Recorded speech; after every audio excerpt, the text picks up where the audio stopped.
Today we're making French toast, also known as pain perdu in France.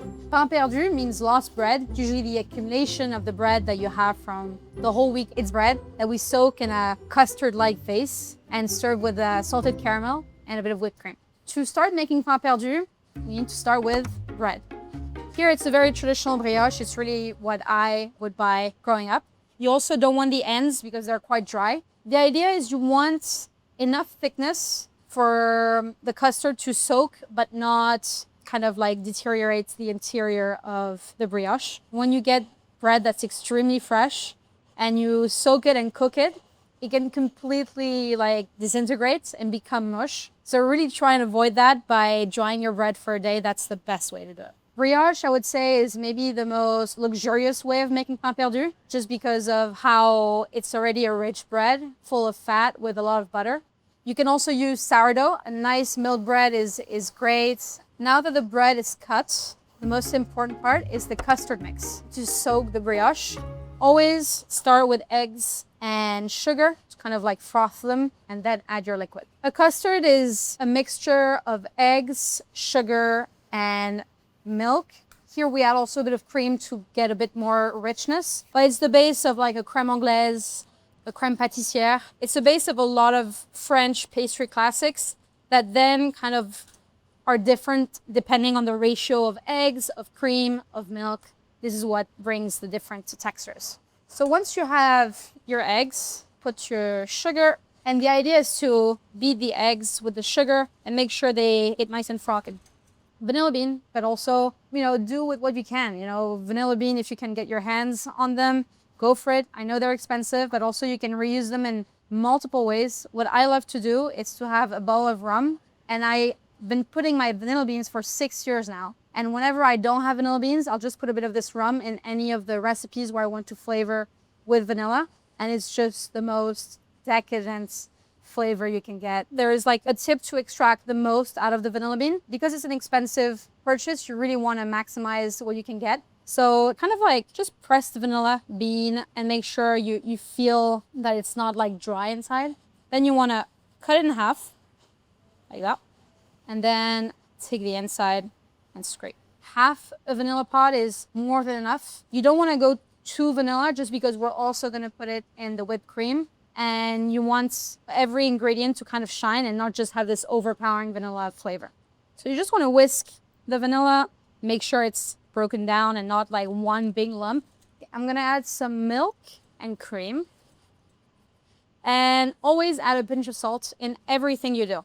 I know for desserts it doesn't seem intuitive, but it does bring the flavor out of pretty much anything you do. Here, I feel like the texture of the custard is perfect. Very, very smooth. The next step is making salted caramel. So this will just sit on the side for a bit with the bread. Doesn't need to go in the fridge. Salted caramel will take a few minutes. It's basically caramelizing sugar, fine sugar, until it gets darker than you might think. There are a few things that you need to know to make a great caramel. And that is a clean pan, clean spatula. When some of the edges of the pan and your spatula or whatever you're using are not clean, the sugar molecules will link together and harden, which will make a huge mess. It's also impossible to clean afterwards. So the goal for caramel is to go for this quite like amber color. And you don't want to rush it because if you go too high on your stove, you will have some pieces of the sugar that's quite advanced in your caramel process and others will be quite light.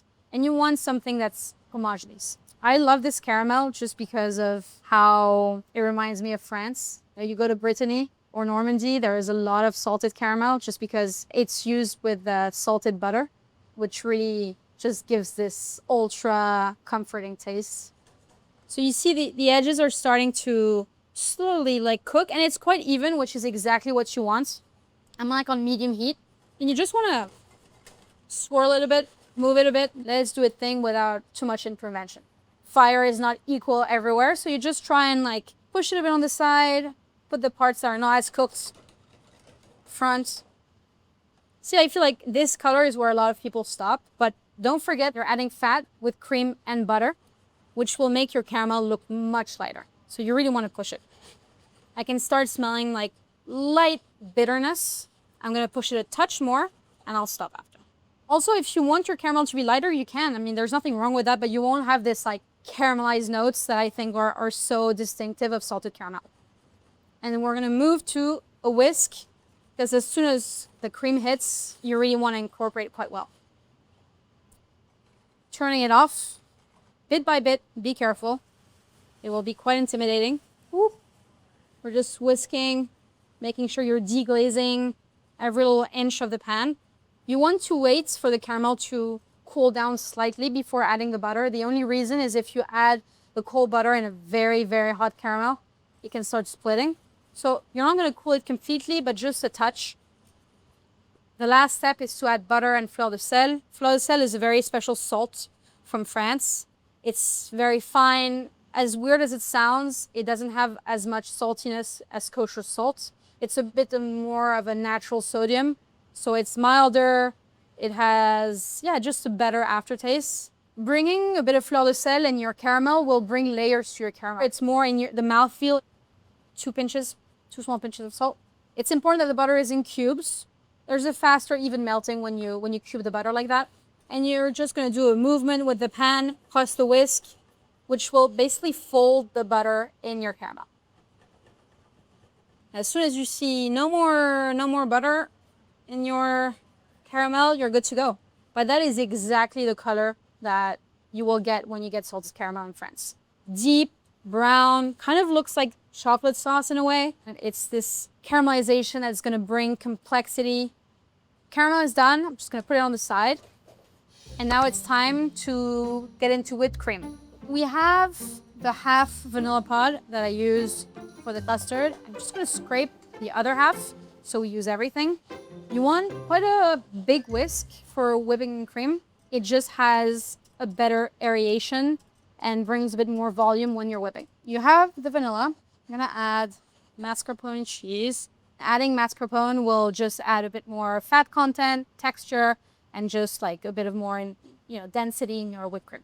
The cream has to be very cold. When it comes to pastry, certain things are quite important, and cold cream, when you're trying to whip cream, especially by hand, is fundamental. Sometimes the best way is also to put your bowl in the freezer for a few minutes or have another bowl with ice under. I like to put a bit of the cream with the mascarpone and the vanilla just to make sure we're incorporating everything the right way. Here I see that the mascarpone cheese is completely dissolved.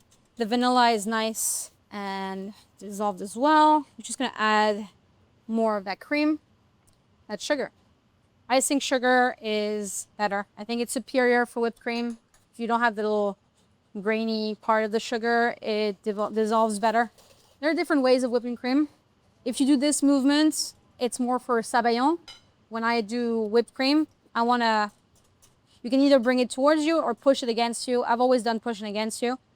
And I like to tilt it just to make sure I have more of the cream whipping. So here is kind of the texture you want. You want it to be spoonable. It will look different than whipped cream that you would get, for example, in a can. It will have a more like luscious texture, and it will hold nicer to make a really nice like spoon on top of the pain perdu. So now it's time to soak the brioche. You want to soak it for like a few seconds. Imagine that the brioche is a sponge and you want it to kind of feel wet inside, but not overly soaked.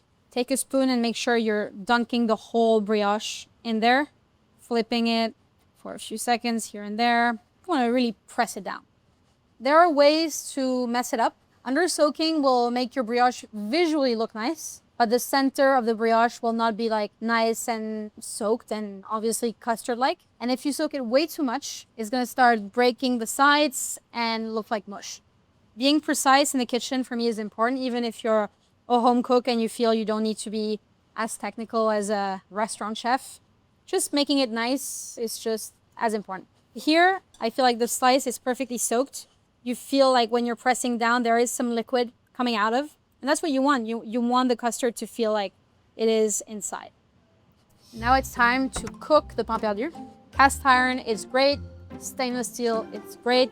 I feel it has a better distribution of heat, and you want a really nice caramelized pain perdu. Pain perdu is going to be cooked in butter, but I think that adding a touch of oil helps stabilize the caramelization and has a better even cooking without, pieces of butter that are a bit burnt. And go with a bit of butter. You want to hear it sing like that? That's the French national anthem, singing butter. I just wanted to start looking at touch golden, just making sure the butter is evenly spread. Some people even put a bit of castor sugar to get that, more of a caramelized feel. But I think that because we're adding salted caramel, we should stop here.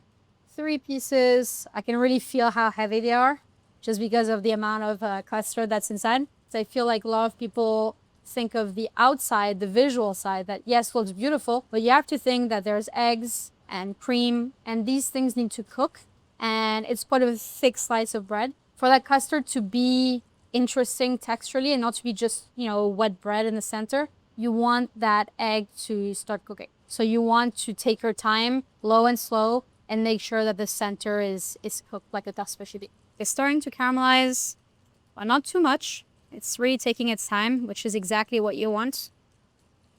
So you want to play with it, add a bit more heat, a bit less heat. Kind of really be connected to what you're cooking. Your stove is probably different from the person that did this recipe. The piece of bread you're getting is probably different from the one I'm using. Everything is different, so really try and understand what you're making.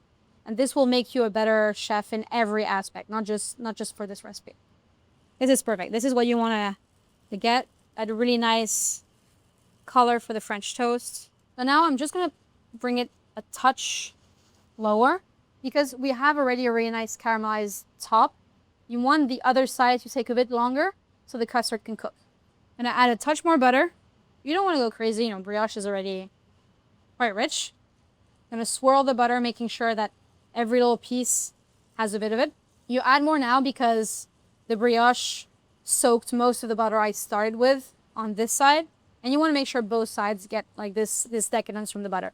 Pain perdu, or French toast, didn't start with brioche. It comes from ancient Rome.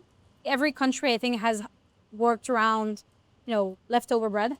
But the brioche side was popularized by Henry IV because he really liked that variation with this a bit more, luxurious bread than just stale baguette or stale sourdough. This recipe has always been more of a poor man's recipe, for people working class that didn't have necessarily money to buy cakes. When French royalty started being interested in the brioche version of this dessert, it made this dessert a bit more bourgeois and kind of elevated. When it started, it's a very simple, humble dish. And now you really find this recipe in a lot of French restaurants. I feel like maybe 1 bistro out of 2 will have a pain perdu with either a vanilla ice cream or whipped cream, salted caramel. It's really a crowd pleaser. So I can feel like this side of the pan really gets more heat. So I'm just gonna move things around and make sure that all the pieces get this nice, even cooking time. When you see that both sides are nice and charred, when you can feel the density is no longer liquid, but a bit more cooked, pretty much done, we're good to go. Okay, now it's time to plate. Pretty simple, just stack 2 slices French toast. I kind of put them one like that, one a bit on the side, just so you see the different layers. When the caramel falls apart, it will drizzle everywhere. The key for a really, really nice whipped cream, just a hot spoon, will make a really nice little quenelle. A quenelle is really like a fancy way of doing desserts in restaurants. In France, a quenelle is the name of a dish that's like a fish mousse that we poach in water, and it actually has that shape. So maybe that's where it comes from. Here's the quenelle. You want a pretty nice amount of whipped cream, and then it's all about the drizzle. I like to kind of like let fall a touch of salt on the cream, just for texture. Yeah, that's pain perdu. If my dad was here, he would put a bit of sugar on top because he likes texture. It's time to try it. It's pretty good. So decadent. The custard is like cooked perfectly in the center. It's nice. It's like not too dense. The cream is so good. And the slight intensity from the caramel is just perfection.